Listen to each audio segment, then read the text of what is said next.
సిద్దిపేట జిల్లా నారాయణరావుపేట మండలం గురాలగుంది గ్రామంలోని శ్రీ లక్ష్మీ నరసింహస్వామి ఆలయంలో శ్రావణ సోమవారం పురస్కరించుకొని ప్రత్యేక పూజా కార్యక్రమాలు నిర్వహించినట్లు ఆలయ అర్చకులు ప్రశాంత్ శర్మ తెలిపారు.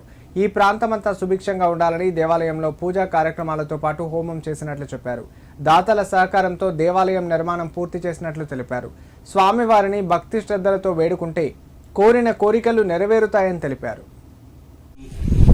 శ్రావణ సోమవారం సందర్భంగా గుర్రాలగుందిలో వెలిసినటువంటి శ్రీ లక్ష్మీ నరసింహస్వామి దేవాలయం నందు ప్రత్యేకమైనటువంటి పూజా కార్యక్రమాలు నిర్వహించడం జరిగింది.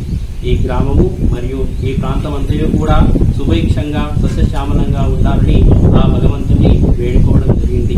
ప్రతి సంవత్సరము శ్రావణ మాసం నందు విశేషమైనటువంటి పూజలు, విశేషమైనటువంటి అర్చనలు ఈ దేవాలయం నందు జరుగుతూ ఉంటాయి. శనివారము మరియు సోమవారం కూడా భక్తులు విశేషంగా వచ్చి ఆ స్వామివారిని దర్శించుకొని ఆ స్వామివారి కృపకు పాత్రులవుతారు.